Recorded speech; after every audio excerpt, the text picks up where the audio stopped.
Hi, my name is Steve. I'm the founder of the business firm, and today's video we're going to be discussing branding, the importance of a brand, what it can do for you, how to go about establishing a brand, and how to protect that brand going forward.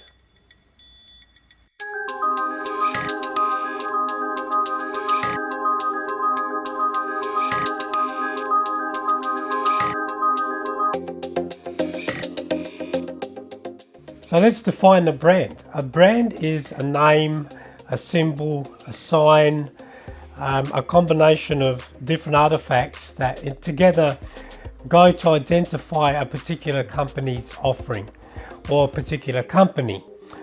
It embodies many things and it's used to identify that company or a particular product in the marketplace. Most importantly, a brand distinguishes itself or one firm's offering from all the other offerings. So it serves to differentiate your business, your products, your services from your competitors in the marketplace. So therefore, it can be easily identified as being yours, as being an original product that emanates from your IP, from your business, by those who intend to buy it, by the customers in the marketplace.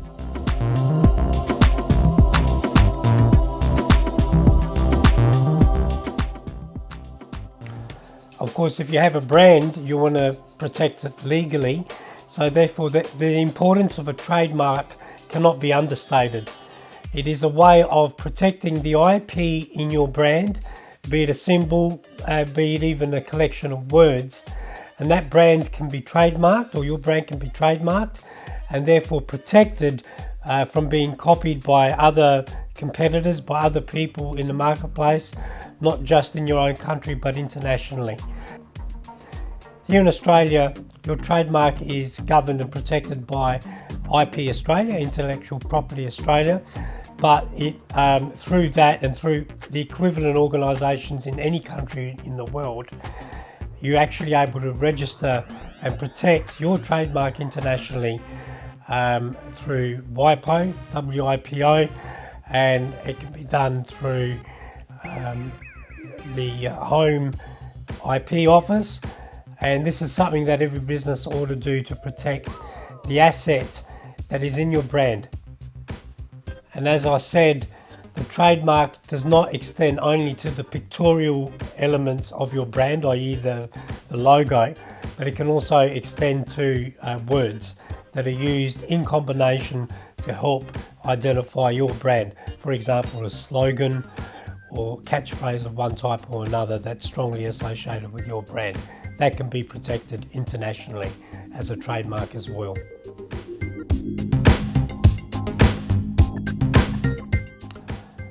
Once you establish a strong brand, that brand tends to live for a very long time, often for decades, even after the demise of the product or the company that started it. So therefore, it's important and justified that companies invest a reasonable amount of money in establishing their brand. And the brand could, like I said, be the logo, and it could be all the jingles and associated symbols and artifacts and words that are part of that brand and part of that logo, and it can be extended internationally. Needless to say, companies like Apple, Coca-Cola, Microsoft, IBM, these are all companies that invested obviously millions of dollars over decades to create a brand and to create an image and to occupy that part of a potential buyer's mind with their brand. And in fact, many companies have perished. Yeah, people remember slogans and jingles from companies that have gone. So a brand can be very powerful, and it can be associated with a particular category quite strongly and worth investing in.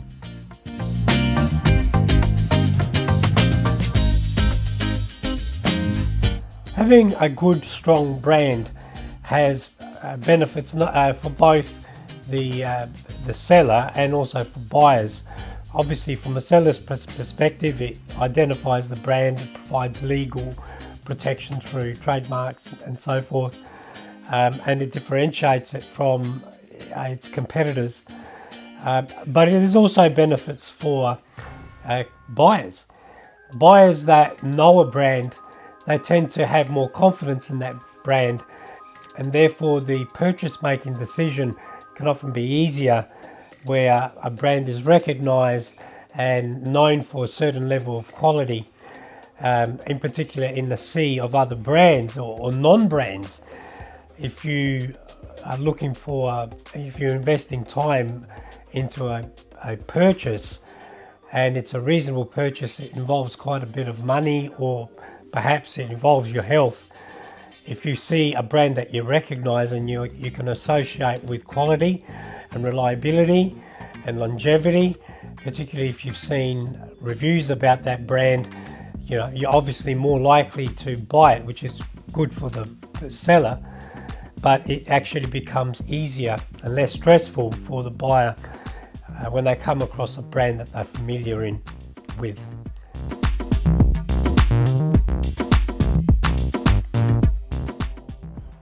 So if you're establishing a brand from new, or perhaps you've got an existing product or service or existing brand and you're ready to rebrand, then an obvious question would be, well, what makes a good brand? What are the characteristics of a good brand name?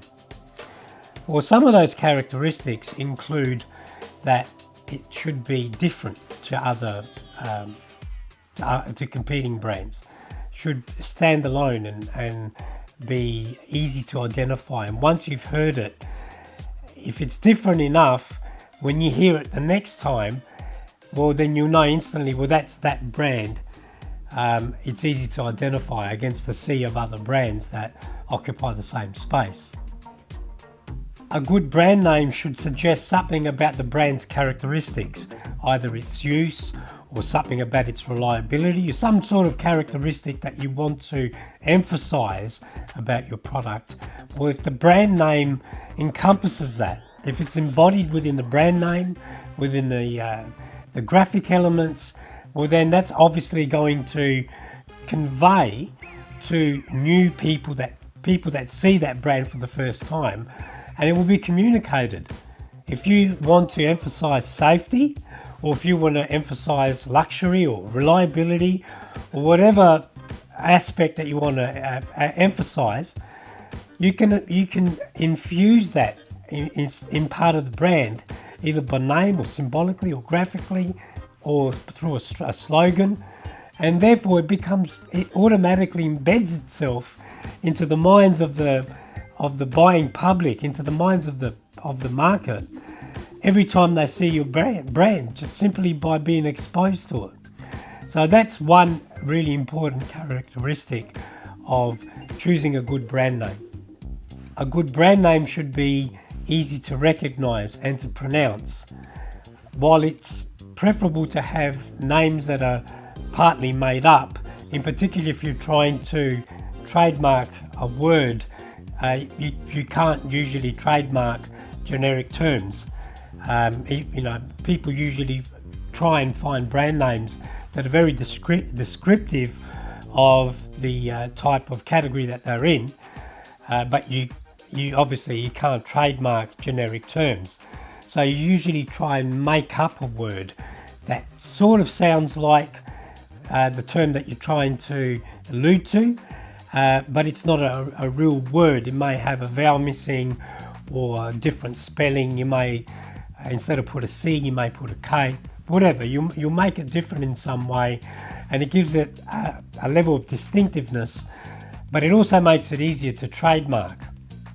And so that is something that should be taken in consideration when coming up with a brand name.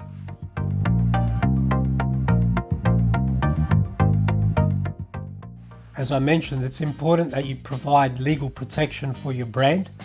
Unfortunately, in the world, there's a lot of counterfeiting that goes on, and other unscrupulous manufacturers that try and pass off their brand as yours, even if not directly counterfeiting, you need a legal basis by which to defend your intellectual property and to protect the substantial time and money investment you're going to be making in developing your brand and establishing it in the marketplace. So legal protection is really, really important.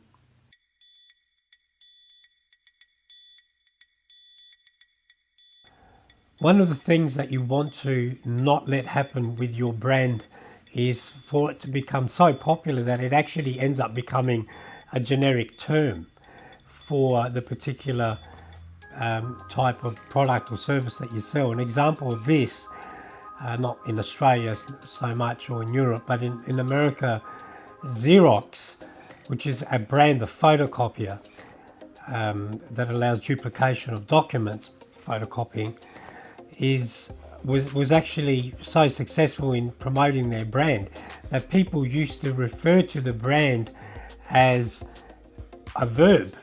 You know, I will Xerox this document for you.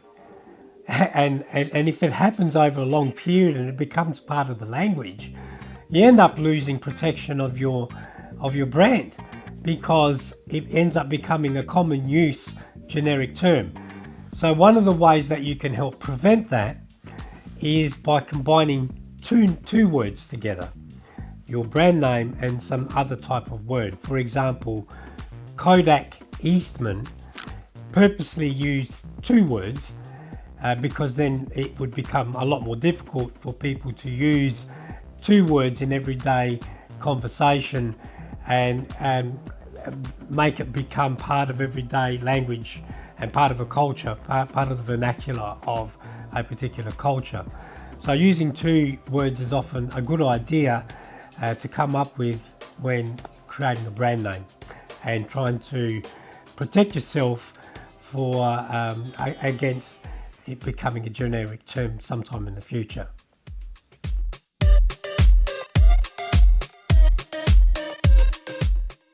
So for any business that is out in the market and has more than one product, which are most businesses, one of the fundamental questions is what do you do with your different products in terms of brand strategy?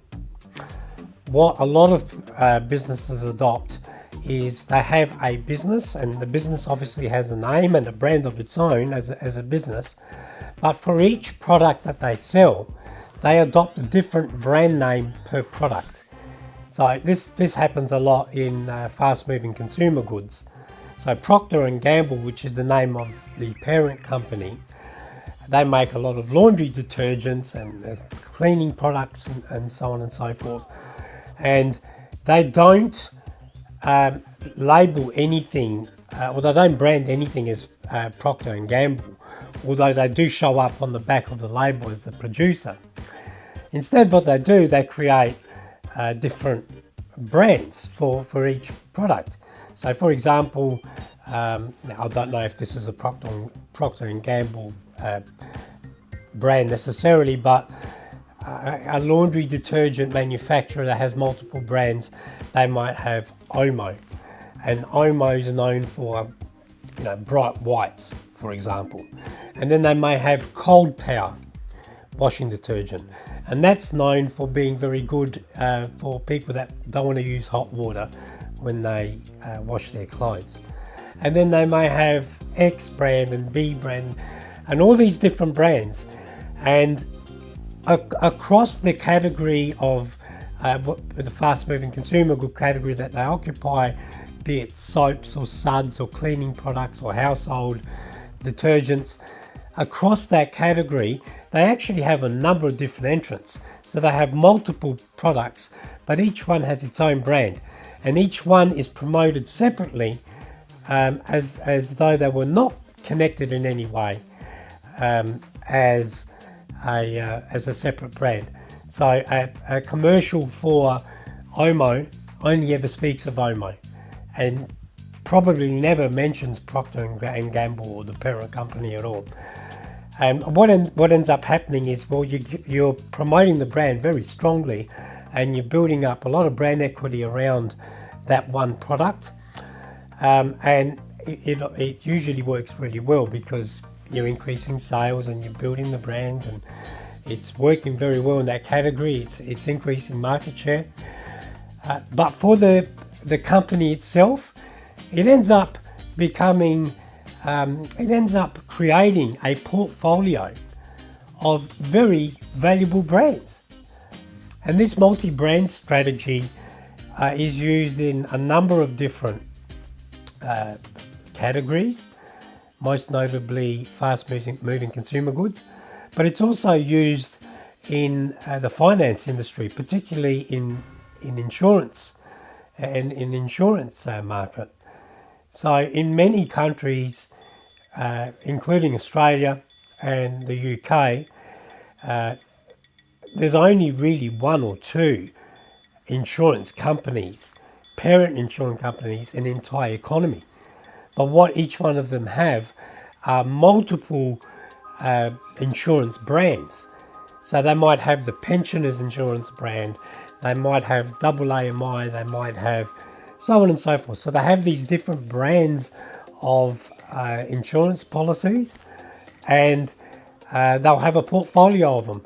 But there's only one or two parent companies that actually own all of this. So to those buyers in the market, it seems like there's all this choice, and it seems like they're all quite different to each other now. Each are appealing to a different segment, but in reality, they're all underwritten by the same one or two, or maybe three companies. That's very prevalent in a lot of financial products and in other categories.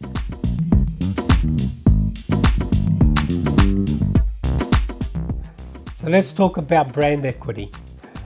Brand equity is something sometimes quite ambiguous, but what it comes down to is your brand equity usually refers to the goodwill and the mental association that buyers in a particular market have between your brand and the purchase decision that is made whenever they need to buy in that category. So for example, if I'm thirsty and I want to buy bottled water, well then if I walk into a supermarket or into a delicatessen and I'm presented with a fridge with a number of different brands of water, they're usually priced about the same. One or two may be priced a bit higher. The ones that are priced higher usually need to justify why they're 60 cents or $1 or $2 more expensive. Why is that? Why would I want to spend $2 on water if water's water? Well, they try and differentiate their brand, and they need to differentiate their product too. They usually do different things to the product, like make it slightly more alkaline, or put vitamins in there or minerals, or try and give it some type of mild flavoring, fruit flavoring. They usually try and differentiate it in order to justify the price difference.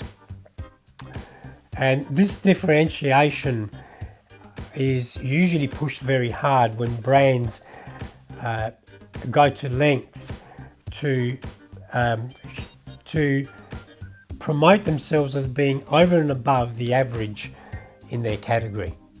So for example, BMW, Mercedes, Alfa Romeo, Maserati, these are all brands of cars that are known for being luxurious, better engineered, so on and so forth. Now, yes, the cars are better, they're more expensive, and the brand is promoted in a way, the ads are more luxurious.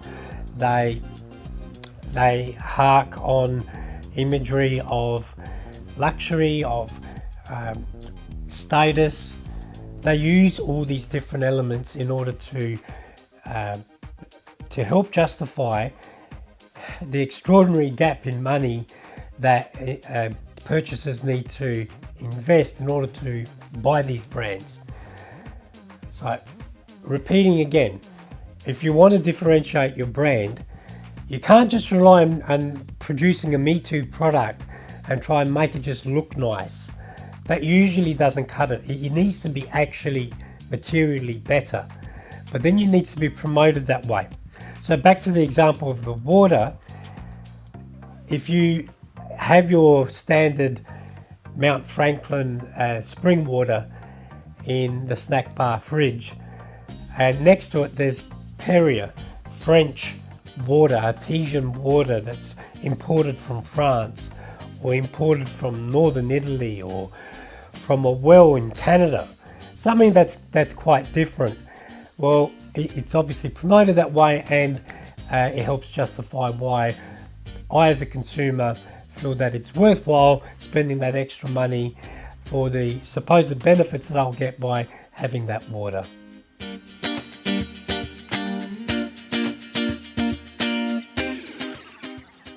Now, one of the things that is extremely important in marketing, in distributing your product successfully, is that packaging plays an enormous role in helping you be successful in selling your product or service. And notice I also mentioned service, because you can package services a certain way. But let's discuss products, because that's what people easily identify packaging with. Well, obviously packaging serves a number of practical purposes. It protects the good. It helps with transportation, because often some goods don't pack very well, they don't settle very well. So if you've got a bag of chips, if you had loose chips in a massive box, you need packaging to portion selling sizes to the right size. You don't want to buy a 10 kilo bag of potato chips. You can't eat that. You want a 200 gram pack or 50 gram pack. So it has obviously a number of important practical functions. But in terms of your marketing, in terms of your distribution, most goods these days are sold in supermarkets or other self-service type locations. One of the ways that products are being sold more and more outside of supermarkets is in petrol stations. So people would drive into a petrol station, fill up their car, and then you'd go to pay, but you almost have a mini supermarket in there, to the point where people use them as convenience stores now. So they may even make trips to petrol stations and not even buy any petrol. They'll go there, completely forego the petrol or the diesel, and buy bread, milk, sugar, particularly after hours when the supermarket may not be open. So, and even online there's no person to help you buy things.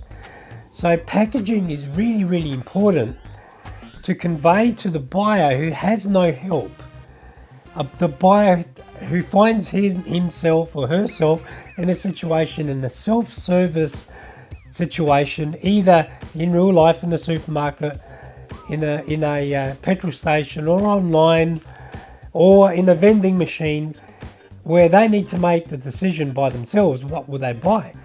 And sometimes the only thing they've got to go on is, well, the packaging. This product looks really more professional and safer to have than that product, and the only cues they have to go by is the packaging. So packaging is extremely important outside of purely its functional, practical point of view. It is for the selling organisation almost your last line of defence, or your last line of offence, if you like, in trying to persuade someone that your offering, your product, is a better proposition for them to buy than your competitors, because they're standing in front of yours, they're at the supermarket shelf, and they're looking at maybe 4 or 5 competing products, for the one thing. They might be looking for multivitamin tablet. All they have to go on outside of any advertising that they've seen about the brand, which is going to come into play in their purchase decision. Outside of that, existing information that they have and the existing brand equity that's been built up over time in that person, in the target market, the only thing they have is the packaging. So it's really, really important that you look at your packaging very closely and make sure it ticks all the boxes that it needs to tick. Yes, it needs to comply with any legislation and regulations and requirements that need to be put on there in terms of warning, labels, ingredients, so on and so forth. But it needs to look, and it needs to make the person looking at it and deciding whether to buy, it needs to make them feel at ease that they're buying something of high quality, that they're buying something that is desirable, that they're buying something that is safe, that they're buying something that was manufactured in an environment that doesn't use slave labor.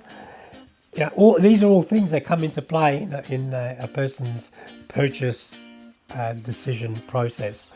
And so you need to look at what people think about when they are buying the type of product that you're selling.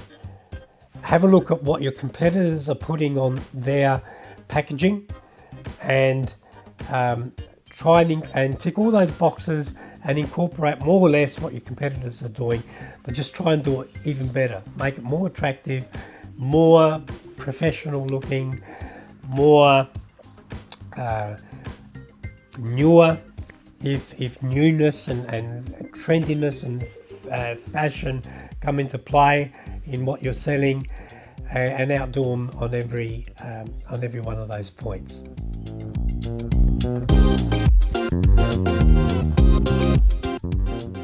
Now, one of the important things about branding is that it needs to match the position that you're trying to take up in the marketplace. So a market position refers to, on the scale of the cheapo type products to the mid-range products to the high-end, more luxury type offerings in your market. Whatever place your brand takes up, whatever position it takes up, obviously all your communications, your packaging, the type of distribution channels you use. If you've got a high-end cosmetic, you can't put it in the supermarket. Doesn't really go. You're better off putting it in a luxury department store or in a chemist and a pharmacy, increasing its price, reducing the distribution, and making sure that when people have access and the ability to buy your product, your high-end brand, well, they're standing in a place